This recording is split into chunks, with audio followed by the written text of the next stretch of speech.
My lovely students, how are you all? Welcome to Mathological. Let us start this 18th session on permutations and combinations. A very important session. And if you've not already subscribed to the channel and liking the content, then make sure to subscribe to the channel as well as press the bell icon. And you can also join the Telegram channel Mathological or message me on Telegram at ADITYAKT. So first question of this session starts. Pause the video and try to solve it first. प्यारा question है. In a hotel, 4 rooms are available. 6 persons are to be accommodated in these 4 rooms in such a way that each of these rooms contains at least one person and at most 2 persons. Then find the number of all possible ways in which this can be done. 4 rooms हैं, 6 persons हैं, and 6 persons have to be accommodated in 4 rooms in such a way that each of these rooms contains at least one person. Minimum persons are 1 and maximum is 2. So in how many ways these persons can be arranged, can be accommodated in these 4 rooms? Okay, accommodation is as good as arrangement. So कितने cases बनने वाले हैं? Since minimum one person has to be accommodated, has to be arranged in one room. So सबसे पहले minimum values को put कर देते हैं. So we will have 4 persons accommodated if we put 1 person each in 4 rooms. Still 2 persons will be remaining because total is 6. So for those 2 persons क्या options हो सकते हैं? Either both of the 2 remaining persons can be put in one room, in which case one room will be containing 3 persons. Isn't it so? But problem क्या है question का? Question is saying at least 1 and at most 2. So if at most 2, तो यानी ये वाला scenario तो काम करेगा नहीं. So second case could be, or the relevant case for this question could be that in the remaining 2 persons, out of remaining 2 persons, one person each हमें 2 rooms में भेजना पड़ेगा. यानी कि in that case we'll be having 2 rooms with exactly 1 person and 2 rooms with exactly 2 persons. This will be our relevant case, valid case for these conditions. Isn't it so? ठीक है, तो हमारे पास 4 rooms will be there with 1 person in 2 rooms and 2 persons each in 2 rooms. So that will be our scenario. Okay. Now कैसे हम इन persons को select कर सकते हैं? One way could be that out of 6 persons we first select 1 person in 61 ways. Now 5 persons are remaining, so we can select one more person out of 5 remaining persons. Out of 4 remaining persons, we select 2 persons, and now 2 persons are remaining, and both of these persons are to be selected out of 2 persons. So this will be total selection in number ways. But क्या ये correct है? क्या यहाँ पे हमें further divide करना पड़ेगा because of double counting? बिल्कुल करना पड़ेगा, because we have 2 rooms with 1 person each. There might be one case where let us say persons are A, B, C, D, E, F. जरा सा भी डाउट हो तो लिख के देख लो एक बार, ठीक है? कि one case will be when A is in the first room, B is in the second room, and then maybe CD in the third room and EF in the fourth room. अब A और B को swap कर दो तो ये भी तो एक सिनेरियो बन जाएगा. Isn't it so? अभी हम सिलेक्शन की बात कर रहे हैं सर, बट सिलेक्शन में ये भी तो एक सिनेरियो होगा, बट ये both of these are exactly same. That is why will be dividing by 2 factorial for these first 2 rooms. Same logic for second 2 rooms, because जैसे CD EF है तो इसके बजाय EF CD कर दो, बात तो तब भी वही है. Still same selection. तो यहाँ पे भी further divide by 2 factorial because we have 2 groups of same number of persons each. ठीक है, 2 ग्रुप्स है हमारे पास. एक ग्रुप है 1 और 1 का, एक ग्रुप है 2 और 2 का. क्या ये क्लियर है? तो सिलेक्शन हमने कंप्लीट कर लिया. Now we 4 rooms and all 4 rooms are obviously different. Rooms तो डिफरेंट ही होंगे, पर्सन्स डिफरेंट होते हैं, रूम्स डिफरेंट होंगे. ठीक है, बिकॉज रूम नंबर्स होंगे तो डेफिनेटली मल्टीप्लाइड बाई 4 फैक्टोरियल कर दो. तो this will be our answer. क्या ये क्लियर है? ये अपना आंसर हो जाएगा. या डायरेक्टली क्योंकि हमने ग्रुप बनाना सीखा हुआ है तो स्ट्रेट अवे वही अप्लाई कर दोगे. ग्रुप बनाने के लिए स्ट्रेट अवे क्या करेंगे? 6 person in total, 6 factorial ways में they can arrange and divided by 1 1 2 2. 4 groups बनाने हैं. 1 factorial into 1 factorial into 2 factorial into 2 factorial. And now these 2 rooms और 2 groups with same number of person के लिए divide by 2 factorial further करोगे, and for these 2 groups with same number of person के लिए divide by 2 factorial further करोगे. सो ये हमारा हो गया selection and multiplied by 4 factorial. दोनों बातें एक ही हैं, एग्जैक्टली सेम बात को लिखने के 2 तरीके हैं. So whichever way you prefer, both are perfectly clear. Okay, ठीक है. ना फटाफट से सेकंड क्वेश्चन लेते हैं. पॉज द वीडियो, हर एक पार्ट को अपने एंड पे सॉल्व करो और फिर देखो कि कौन से पार्ट्स में तुमसे गलती हुई और कौन से पार्ट्स तुमने करेक्टली अपने एंड पे सॉल्व किए. एंड अकॉर्डिंगली कमेंट सेक्शन में कमेंट से भर देना कि तुम्हें समझ में आ रही चीज़ें और मजा आ रहा है. Okay, 8 distinct toys have to be distributed among Attu, Bittu and Chintu. ठीक है, so there are 3 children Attu, Bittu, and Chintu, and 8 distinct toys have to be distributed among these 3 children.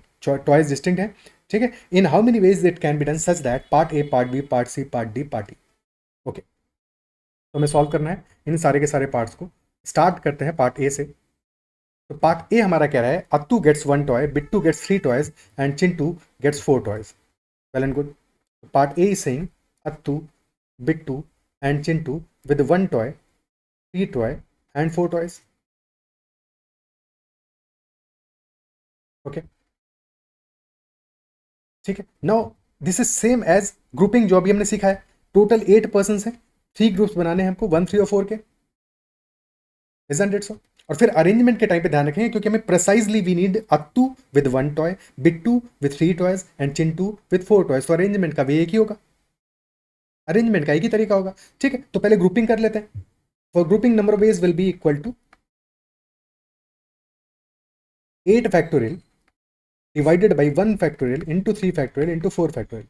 Obviously 1 factorial 1 ही होता है, तो उसको लिखो ना लिखो कोई फर्क नहीं पड़ता. So this is our grouping multiplied by arrangement and number of ways of arrangement will be exactly 1 because we need exactly 1 toy with Attu, exactly 3 with Bittu and 4. यानी कि 1 वाला जो ग्रुप है वो अत्तू को दे देंगे, 3 वाला ग्रुप बिट्टू को एंड 4 वाला ग्रुप चिंटू को. So exactly precisely we have exactly 1 way to do that. Is that clear? ठीक है. Second part, part B. Part B कह रहा है one of them gets 3 toys and 1 gets 4 toys. लेकिन this time one of them gets 3 and one of them gets 4. तो definitely जो remaining 1 toy बचा वो भी किसी एक को मिलेगा. यानी कि दिस टाइम ऑल्सो ग्रुपिंग तो सेम ही रहेगा 1, 3 एंड 4 का, बट दिस टाइम अरेंजमेंट में हमें ध्यान रखना पड़ेगा. Grouping will be precisely same, यानी कि 8 factorial divided by 3 factorial into 4 factorial, same as previously. But this time we can give 3 toys to any of these 3 and 4 toys to any of these 3 and 1 toy to any of these 3. So definitely answer will be multiplied by 3 factorial. Okay, clear? ठीक है, ये answer आ जाएगा अपना for part B. Now next part, part C. Part C is saying Attu and Bittu both get 3 toys each. So in how many ways this can be done such that Attu as well as Bittu get 3 toys each? यानी कि in this case part C में Attu is getting 3 toys, Bittu is getting 3 toys, and then 2 remaining toys will be given to Chintu. Isn't it so? तो या तो पहले grouping कर लेते हैं, ग्रुपिंग के नंबर ऑफ वेज निकाल लेंगे, फिर अरेंजमेंट के वेज निकाल लेते हैं. ये काम कर सकते हैं. ठीक है. So first of all let us do grouping. So 8 factorial divided by 3 factorial into 3 factorial into 2 factorial. But since there are 2 groups with 3 items each, तो उसके लिए further divide by 2 factorial. Grouping हो गया अपना. और ये ग्रुपिंग में हमने ऑलरेडी 2 फैक्टोरियल से डिवाइड किया है, तो ये बात ध्यान रखना है. अब अरेंजमेंट करना है हमको. तो in how many ways this can be arranged? Since 2 groups are there with 3 toys each, ठीक है, विद 3 टॉयज ईच, तो कितने वेज में अरेंज कर सकते हैं? क्योंकि अत्तू और बिट्टू को 3 टॉयज देने हैं. तो एक केस बनेगा when Attu are given let us say toy number 1, 2 and 3, Bittu is given toy number 4, 5, 6 and Chintu is given 7, 8. और एक केस बनेगा जबकि जंबल्ड हो जाएंगे, यानी कि 4, 5, 6, 1, 2, 3, 7, 8, यानी कि same group can be arranged in 2 different ways. तो मल्टीप्लाइड बाई 2 कर दोगे, बिकॉज चिंटू को तो प्रिसाइजली 2 टॉयज ही मिलने वाले हैं. तो अरेंजमेंट के वेज नंबर 2 होंगे दिस टाइम. क्या ये चीज़ें समझ में आ रही है? क्या डिफरेंस क्लियर हो रहा है कि कहाँ पे हमें कैसे अप्रोच करना है? Is that clear? Okay, so with that understanding part D पे चलते हैं, which is slightly better than these parts. Part D कह रहा है हमारा Attu gets 2 toys and Chintu gets at least 2 toys. तो इस केस को हम कैसे हैंडल करेंगे? Attu is getting 2 toys and Chintu is getting at least 2 toys. In how many ways this can be done? So we know for sure that Attu will be getting 2 toys, but Chintu के लिए है at least 2. यानी कि cases क्या बनने वाले हैं for Bittu and Chintu? Chintu में get this number of toys with him have to be greater than equal to 2. So minimum से स्टार्ट करते हैं. Minimum case will be that Chintu is getting 2 toys, remaining are 4. तो 4 2, 4 with Bittu, 2 with Chintu, और Chintu is getting 3, Bittu is also getting 3, और Chintu is getting 4, Bittu is getting 2, और 1, 5 और 0, 6 because 0 भी allowed है. ठीक है. सो ये सारे हमारे केसेस बनेंगे, और फिर हर एक केस के लिए सेपरेटली हम काउंटिंग करें. Isn't it so? फिर ये सारे के सारे केसेस के लिए सेपरेटली काउंटिंग करें तो कितने वेज में किया जा सकता है? नाउ सिंस अत्तू को सबसे पहले हम 2 टॉयज दे रहे हैं तो that can be selected 8C2 ways. In 8C2 ways we can give 2 toys to Attu out of 8 toys. ठीक है, तो अत्तू को तो टॉयज मिल गए. Now for remaining parts either Bittu will be getting 4 toys then Chintu will be getting 2 toys out of remaining 6 toys. Remaining 6 में से Bittu will be getting 4. Bittu को जैसे ही 4 मिल गया तो बचे वो 2 तो वैसे के वैसे ही मिल जाने हैं चिंटू को.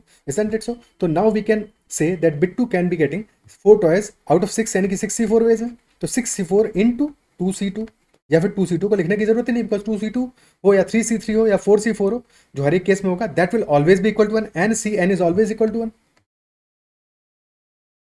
तो 6C4 वेज में we can give 4 toys to Bittu plus. Next case में हमें क्या देना है 3 टॉयज टू बिट्टू यानी कि 6C3 वेज में.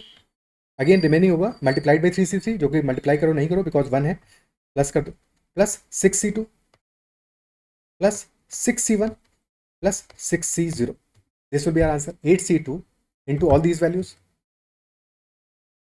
Okay, so 8C2 is equal to 8 into 7 by 2 which is 28 multiplied by 6C4 is equal to 6C2 which is 15 only plus 6C3 is 5 into 4 yani 20.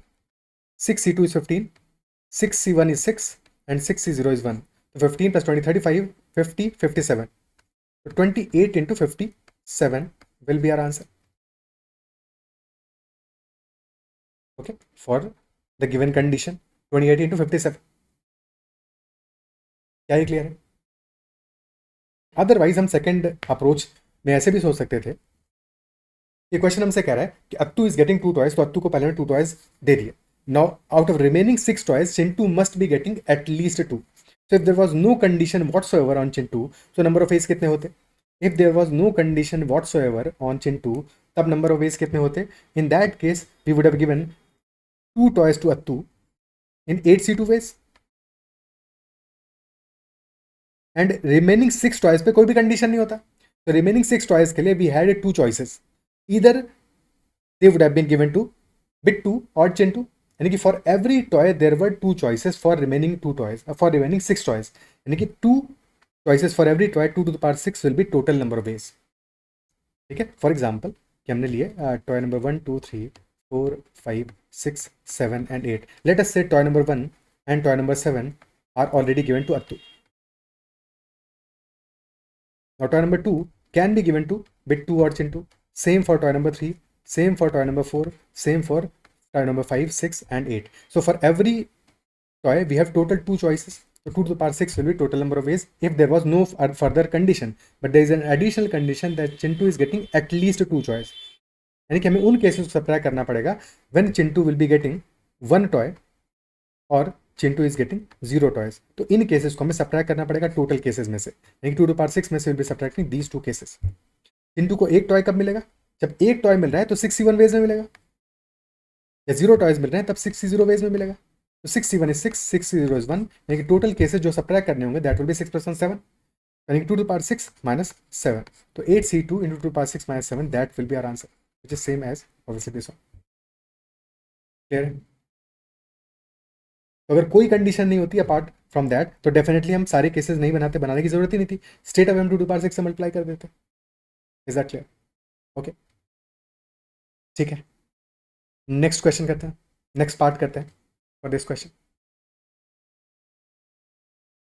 Now part E कह रहा है हमारा Bittu always gets 2 particular toys. Particular यानी कि they are 2 specific toys and never gets 1 particular toy. Always gets 2 particular toys and never gets 1 particular toy. तो एक toy है जो कि बिट्टू को कभी भी नहीं मिलेगा एंड 2 टॉयज होंगे जो कि बिट्टू को हमेशा मिलेंगे. इजंट इट सो? तो 2 टॉयज ऐसे हैं जो हमेशा मिलेंगे और एक टॉय है जो कि कभी नहीं मिलेगा. Let us name the toys T1, T2, T3, T4, T5, T6, T7 and T8. और पर्टिकुलर की बात करें तो स्पेसिफिकली 2 टॉयज ऐसे हैं जो कि बिट्टू को हमेशा मिलेंगे. So let us assume those 2 toys which Bittu always gets those are T1 and T2. So these 2 Bittu is always getting, and that toy which Bittu is never going to get, that is let us say T3. T3 वाला toy Bittu को कभी भी नहीं मिलने वाला है. Okay, so accordingly now choices क्या होंगी? For toy number 1, since toy number 1 is always going to be given to bit 2, so there is precisely one choice, and that choice is bit 2. For toy number 2 also there is precisely one choice, that choice is bit 2. For toy number 3, since it is never going to be given to bit 2, so choices क्या है यहाँ पे? Attu, Achintu, two choices. For all the remaining toys there are three choices, A, B or C, A, B or C, A, B or C, A, B or C and A, B or C. तो 3 each, और सारे toys को हमें distribute करना है तो सबको multiply कर दे. This will be our answer, which is 2 into 3 to the power 5. 1 square into 2 into 3 to the power 5. And 3 to the power 5 is 243. ठीक है. हाँ, 243 into 2, that is 486 ways. This will be our answer, 486. Clear है? Okay. So next question करते हैं.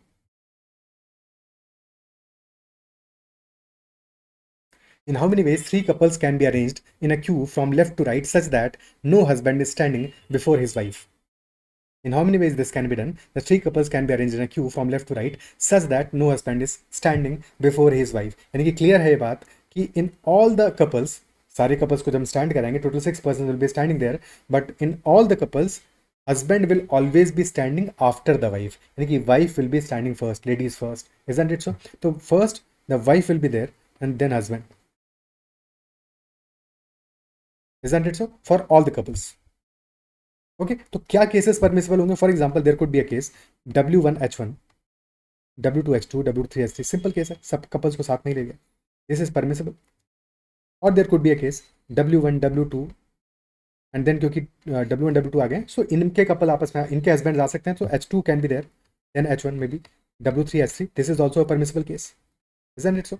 बस wife से पहले husband नहीं आना चाहिए, that is the scenario. Isn't it so? क्या ही क्लियर है? तो कैसे, कितने वेज में अरेंज करेंगे? What should be the approach? अगर हम यहाँ पे प्रॉपर्ली काउंटिंग करके केसेस काउंटिंग करके सॉल्व करेंगे, 6 पर्सन है टोटल, 6 सीट्स हमने ड्रॉ कर ली. नाउ फर्स्ट सीट पे कौन आएगा? Think about it. First seat पे कौन कौन आ सकता है? What can be the possibilities in the first seat? नहीं है सच, बट फर्स्ट पर्सन कौन होगा? Who will be standing? No, in all cases husband has to stand. No husband is standing before the wife, तो husband has to stand after the wife. तो first seat पे definitely there must be some wife. Out of the 3 couples, there must be some wife. यानी कि first seat पे will be definitely be having 3 wives. So for sure, number of choices of first seat are 3. और इन तीनों में से कोई एक stand करेगा फर्स्ट सीट पे, फर्स्ट प्लेस पे. लेट अस अज्यूम कि W2 is standing at the first place. Okay, तो W2 is standing at the first place. अब अगर W2 को फर्स्ट प्लेस पे स्टैंड करा दिया तो सेकंड प्लेस से we can have W1 and W3. And since W2 is standing at the first place, तो H2 भी अलाउड हो गया सेकंड प्लेस पे. तो for second place we have 3 choices. But अब प्रॉब्लम है, अब प्रॉब्लम ये, सेकंड प्लेस पे हम किसको स्टैंड कराएंगे? चॉइसेस तो 3 हैं, बट अब इसके बाद में चीज़ें डिपेंड इस बात पे करेंगी कि whether we are selecting a wife or a husband. Because if we are selecting a wife, let us say we are selecting W1, so in that case H1 will be allowed, isn't it so? H1 will be allowed in that case, H1, because W1 को भी select कर लिया हमने, and W3 is already there and H2 is already there. This could be one scenario. Second scenario में क्या होगा? If we select, let us say H2, not W1 but H2, so in that case H2 को तो select कर लिया but W1 W3 select नहीं हुए हैं, तो इसके बाद में फिर से हमारे पास 2 choices ही अवेलेबल होंगी, which is W1 and W3. So in first case we have 3 choices, in second case we have 2 choices. तो choices, number of choices depends on what we select. तो इसके बाद वाले केस में प्रॉब्लम है कि 2 होगा या फिर 3 होगा. फिर यहाँ पे हमें केसेस बनाने पड़ेंगे और इसके बाद में फिर फर्दर केसेस बन जाएंगे, तो यानी कि प्रॉब्लम होगा. इस क्वेश्चन को तुम ऐसे सॉल्व नहीं कर पाओगे, ये रास्ता तो काम नहीं आएगा, तो कोई और तरीका सोचना पड़ेगा. क्या अप्रिशिएट कर पा रहे हो, समझ पा रहे हो कि ये मेथड तो हमें काम नहीं आने वाला, इस मेथड में तो अटकेंगे, पंगा होगा. तो what should be the second appropriate method? कैसे सॉल्व कर सकते हैं इसको? ठीक है, कैसे सॉल्व कर सकते हैं? तो देखो, वन अप्रोच कुड बी कि we have 6 places.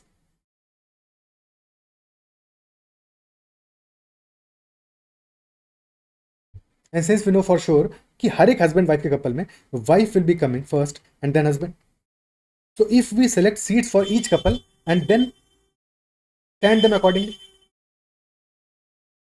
if we select seats for each couple and then seat them accordingly, we have W1 H1, W2 H2 and W3 H3.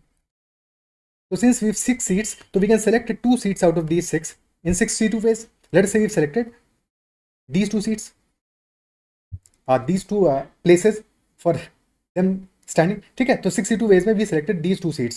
Now these 2 places for them standing, bar bar seats क्यों बोल रहा हूँ पता नहीं, तो 62 ways में हमने places select कर लिया. Now we have to make those two that couple stand, but definitely W1 will be standing first and then H1. तो अरेंजमेंट क्या है, अरेंजमेंट का एक ही तरीका है 62 into 1.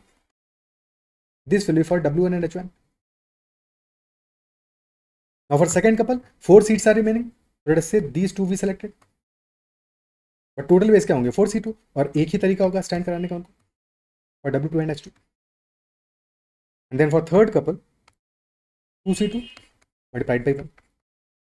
So this will be our answer. 6 into 15 into 6, बाकी सब तो 1 है, so that is equal to 90. So total ways will be 90. In 90 ways we can do this. Is that clear? In 90 ways में हम ये कर सकते हैं. Isn't it so? Is that clear?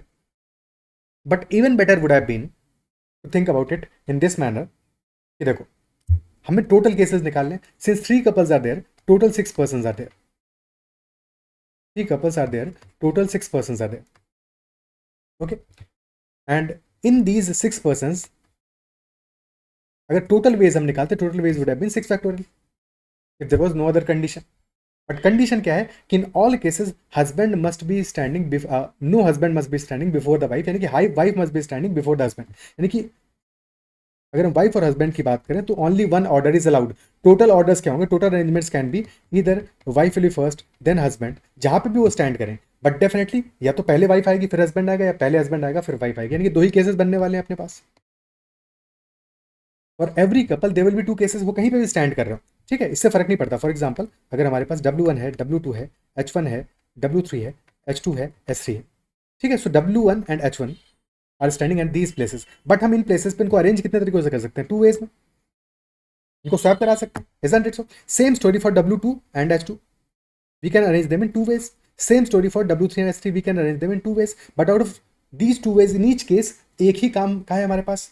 Only one way is preferable. तो we'll be dividing by या multiplying by 1 by 2 और dividing by 2 factorial. जो भी समझ में आए, ठीक है, बात एक ही है. तो डिवाइड करेंगे 2 factorial से फॉर फर्स्ट कपल, 2 factorial से for second couple and 2 factorial से for third couple. But basically ये क्या है, क्योंकि 2 में से एक ही वे हमारे काम का है, only 1 way is preferable out of 2 ways, तो we are multiplying by 1 by 2 in each case. क्या क्लियर है?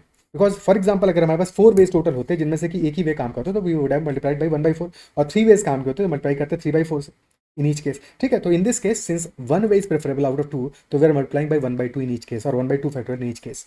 क्या ये क्लियर है? So this will be our answer straight away. Answer आ गया 720/8 which is equal to 90. Much straightforward. Is that clear? Okay,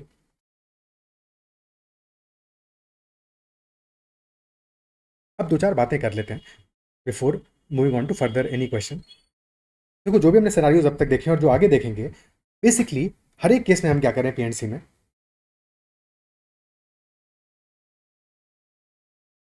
we are basically making 2 binary choices. Binary यानी कि जहां पे 2 चॉइसेस अवेलेबल है हमारे पास, ठीक है. So first we are doing selection. सारी केस में अरेंजमेंट करना जरूरी नहीं है, but if we are doing selection and arrangement then we are doing selection and we are doing arrangement. One choices to do selections and other choices to do arrangements. And जब selection भी कर रहे हैं हम तो selection of objects कर रहे हैं लेट अस से.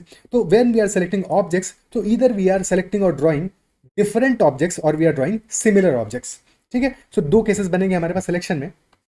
One is selection of different objects and second is selection of identical और similar objects. Similar objects, okay. और जब हम सिमिलर की बात करेंगे तो similar also implies that repetition is allowed.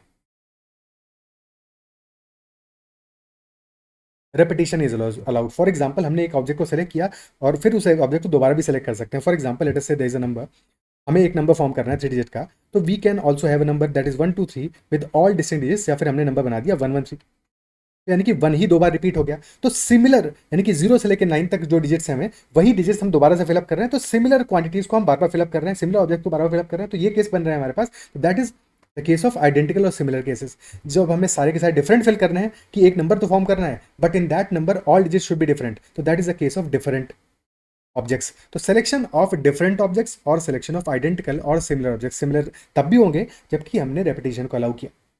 So that is first choice that we are making, first binary choice that we are making in every case, isn't it so? Second binary choice क्या बना रहे हैं? Arrangement का.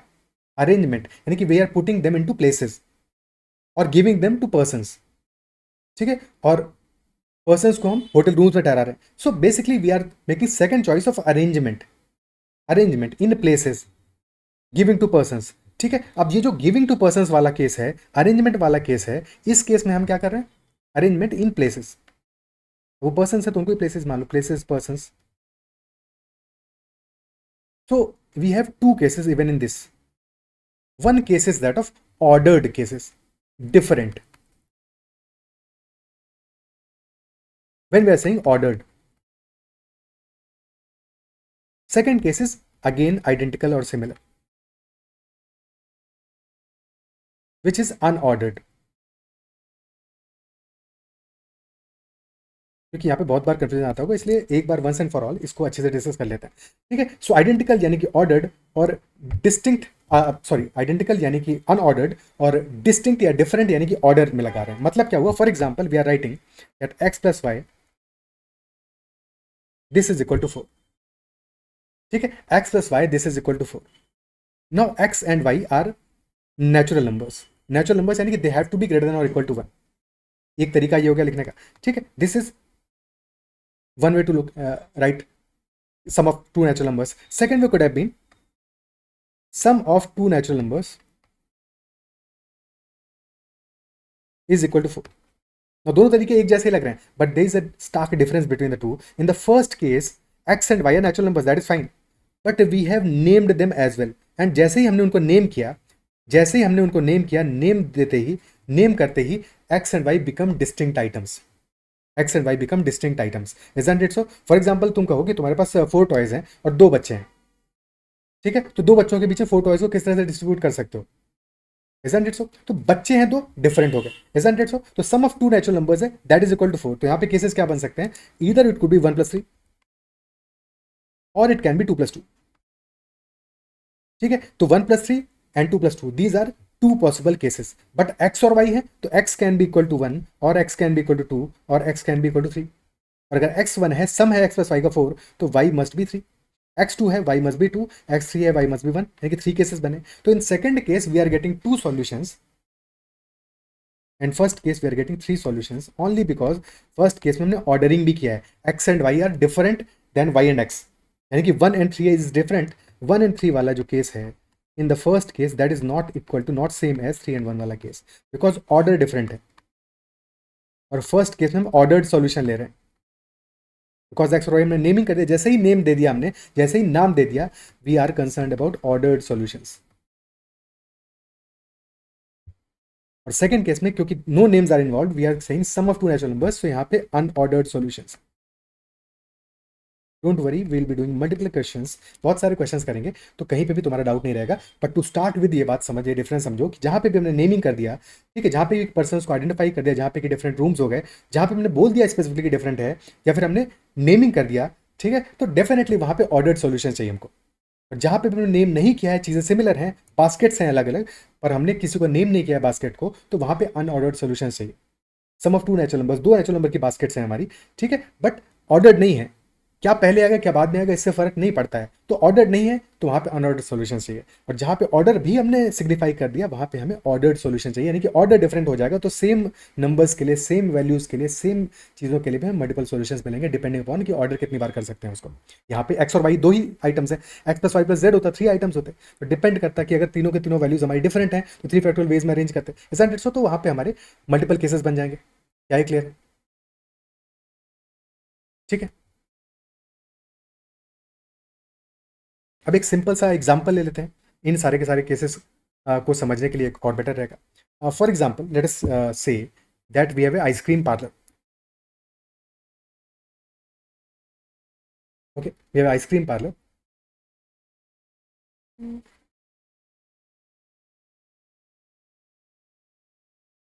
And in that ice cream parlor, we have only four ice cream flavors. Four flavors are there. And the flavors are almond roasted,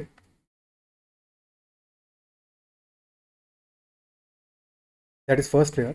Second flavor is butterscotch. Third flavor is coconut cream. And fourth one is death by chocolate. So basically flavors are A, B, C, D. Okay. Four flavors है हमारे पास. And then there are three bowls. Three colored bowls.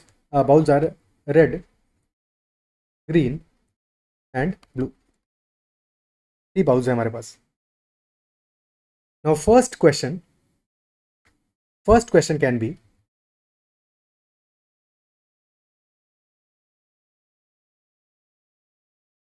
in how many ways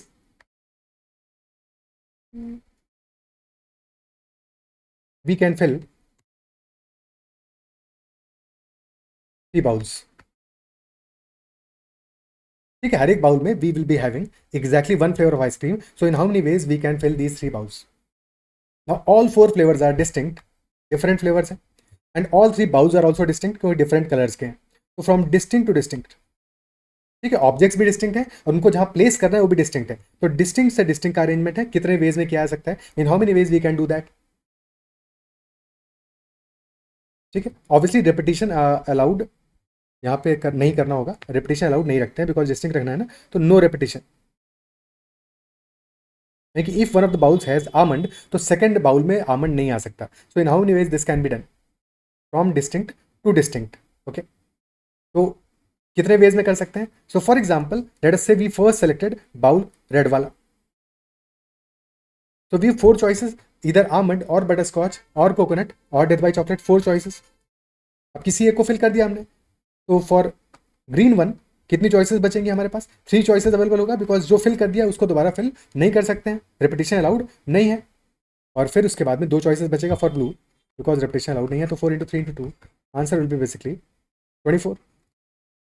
और this is basically 4 P3, 4 factor divide by 1 factor, isn't it so. ठीक है, clear है. Second question could have been, question number 2, that we are making 3 scoop ice creams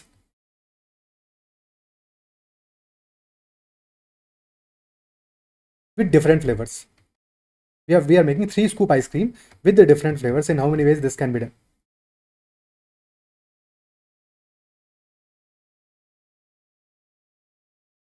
Okay, 3 scoop ice cream with the different flavors. तो कितने ways में कर सकते हैं.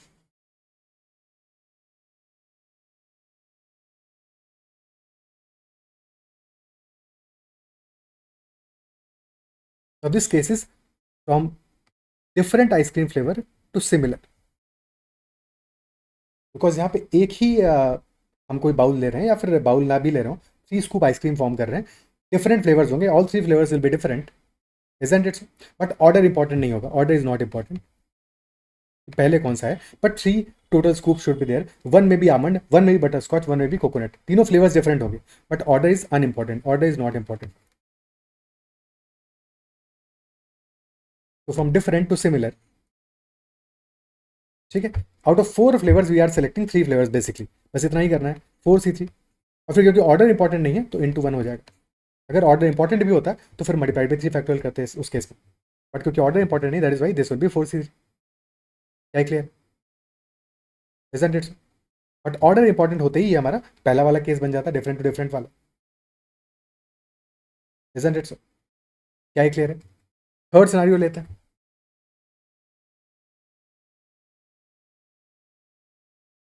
Third question could be, that still we have 4 flavors, 3 bowls, but this time repetition is allowed. Okay, this time we are allowing repetition. यानी कि there may be multiple bowls with same flavour of ice cream, यानी कि for every bowl we have 4 choices.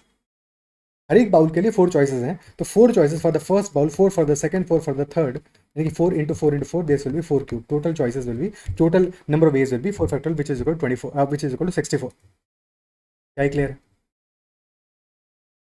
And since we are allowing repetition, so ये case होगा हमारा from similar to different. देखो नाम याद रखना जरूरी नहीं, बस मैं तुम्हें समझा रहा हूँ, ठीक है, कि तुम क्वेश्चन करते समय अटको नहीं, वहाँ फंसो नहीं. प्रैक्टिस से बाकी चीज़ें समझ में आएंगी. नाम तुम्हें याद नहीं भी रहेगा कि यहाँ पे सिमिलर डिफरेंट डिफरेंट डिफरेंट है, उससे फर्क नहीं पड़ेगा as long as you are understanding the concept. Okay, fourth scenario, question number 4, and probably the most important out of these 4. That case is when we have all 3 bowls of same color. Flavors तो 4 ही हैं, 4 flavors but 3 bowls of same color. And this time again we are allowing repetition, यानी कि we can have 2 bowls with same flavor of ice cream और 3 bowls with same flavor of ice cream. तो ये possible है हमारे पास, यानी कि this time similar to similar, क्योंकि सारे बाउल सिमिलर हैं, और सिमिलर इसलिए हैं हमारे flavours to start with because repetition allow किया हमने वहाँ पे. तो सिमिलर टू सिमिलर वाला सिनेरियो, कितने वेज बनेंगे इस बार? In how many ways this can be done? ठीक है, so either first case could be when all 3 bowls have different colours of ice cream. अब क्योंकि 3 बाउल्स सेम कलर के हैं तो अरेंजमेंट तो होगा नहीं यहाँ पे, अरेंजमेंट तो कुछ होना नहीं, बस हमें नंबर ऑफ वेज निकालने हैं. ठीक है, so if all are different, all flavors are different, so we have to select 3 flavors out of 4 different. क्या स्पेलिंग लिख दिया, ठीक है. तो all flavors are different, so total ways will be 4C3. Arrangement तो करना नहीं, तो टोटल 4 ways आ जाएंगे. Second case could B that 2 flavors are same, 2 bowls में सेम फ्लेवर है, 2 सेम. थर्ड ऑब्वियसली डिफरेंट होगा, तो 2 सेम के नंबर ऑफ वेज कितने आ रहे हैं वाले हैं? 4 में से 2 को हमने सेलेक्ट किया लेट्स से 4C2 वेज में, और उन 2 में से एक को सेलेक्ट करेंगे जिसको 2 बाउल्स में प्लेस करेंगे, तो 4C2 into 2C1. ठीक है, 4C2 into 2C1, so that will be equal to 12. So in 12 ways we can have 2 bowls with same flavor. Third case will be all same. अगर सब में सेम फ्लेवर है तो हमें 4 में से कोई एक फ्लेवर सेलेक्ट करना है जिसको सब बाउल में प्लेस कर देंगे. तो ऑल सेम के लिए total veg will B 4C1 which is equal to 4. Is that clear? ठीक है, तो ऑल सेम के लिए टोटल वेज आ जाएंगे हमारे पास 4. टोटल वेज आ गया हमारे पास 4 + 12 + 4, that is equal to 20 ways. In 20 ways this can be done. Clear? Our answer will be 20 in this case. Now इसी सेम प्रोसेस को करने के लिए we also have a straightforward formula. That formula is n plus r minus 1 cr minus 1.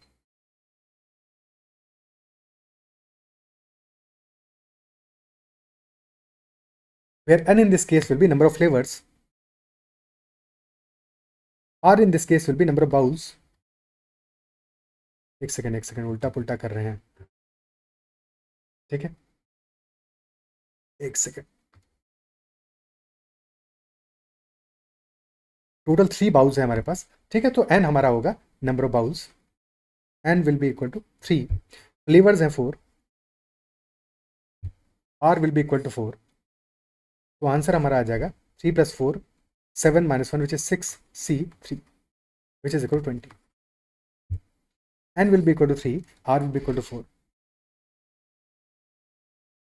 ठीक है, और इसके लिए हमें क्यों नंबर ऑफ वेज 20 आ रहा है उसका लॉजिक हम नेक्स्ट सेशन में समझेंगे. But basically we are making a equation in that case कि let us say since 4 flavours थे हमारे पास, लेट अस से ए बाउल्स हैं हमारे पास with almond ice cream and B bowls of butterscotch ice cream, C bowls of coconut cream ice cream and D bowls of death by chocolate ice cream. और total bowls है हमारे पास 3. a + b + c + d this is equal to 3 and a b c and d all must be greater than equal to 0. सो हम number of solutions निकाल रहे हैं, कितने solutions निकलने वाले हैं इस केस में। टोटल बाउल्स 3 हैं।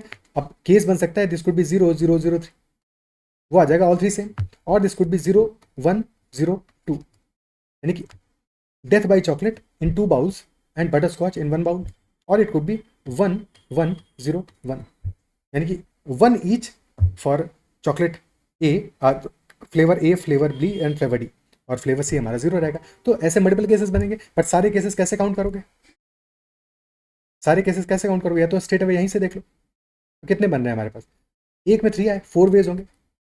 यहाँ पे क्या होगा, this will be 4 factorial divide by 2 factorial, यानी कि this will be equal to, एक second, 4 factorial divide by 2 factorial, हाँ 12 आएगा यहाँ पे, और this will be 4 factorial divide by 2 factorial into 2 factorial, आज 3 क्या कर रहा हूँ मैं, 3 वंस है, 4 factorial by 3 factorial, this which will be equal to 4 only. So total ways हमारे आ गए 20। ओके, क्या ही क्लियर है। और इसी सेम चीज़ को करने का एक मेथड क्या हो सकता है कि हमने लिखा कि हमें टोटल फ्लेवर्स तो 3 ही चाहिए, ठीक है, 3 ही चाहिए। ओके, बट इसके लिए हमें क्या करेगा, हमने 3 वंस लिखे, 1 1 1। ये ऐसे समझो, इस क्वेश्चन को इस तरह से समझो कि let's say we total 3 rupees, और हमें 3 रुपीज़ को 4 बच्चों में बांटना है, ए बी सी डी, वो 4 बच्चे हैं हमारे पास, ठीक है। अब this might be a case कि किसी को 1 मिले, किसी को 2 मिले, या 3 को 0 मिले, किसी को 3 मिले, तो मल्टीपल केसेस बनेंगे हमारे पास। हमने 3 रुपीज़ लिए, और क्योंकि 4 बच्चों को डिवाइड करना है हमें, तो for dividing these 3 rupees to 4 person, हमने क्योंकि 4 पर्सन को डिवाइड करना है, तो 3 हमने स्टिक्स ली, ठीक है, उन स्टिक्स से डिवाइड करेंगे, these are ones, and then we have 3 sticks, let us say उनको प्लेस किया, so this is 1 stick, this is 1 more stick, and this is 1 stick, ठीक है। So this is amount with A, this is with C, this is with B, this is C, this is D, यानी कि ए को amount मिला 1, B को मिला 0, सी को 1 मिला, डी को 1 मिला, या फिर स्टिक्स ऐसे ही प्लेस हो सकती थी। In that case A got 0, B got 0, C got 2 and D got 1। तो ऐसे ही मल्टीपल केसेस बनेंगे, बट 3 वंस हैं जो कि आइडेंटिकल हैं, ठीक है, all 3 ones are identical. Similarly जो स्टिक्स हैं ये भी तो आइडेंटिकल है, इजंट इट सो। सिमिलरली ये जो हमारी स्टिक्स हैं ये भी तो आइडेंटिकल है। तो टोटल 6 आइटम्स हैं जिनको अरेंज कर रहे हैं, 6 फैक्टोरियल वेज में अरेंज हो गए, डिवाइडेड बाई 3 आर वंस, तो 3 फैक्टोरियल वेज में अरेंज हो गए आपस में, और क्योंकि आइडेंटिकल है तो डिवाइड करना पड़ेगा। सिमिलरली 3 स्टिक्स हैं, 3 फैक्टोरियल वेज में वो भी अरेंज होगी, तो this will be our answer.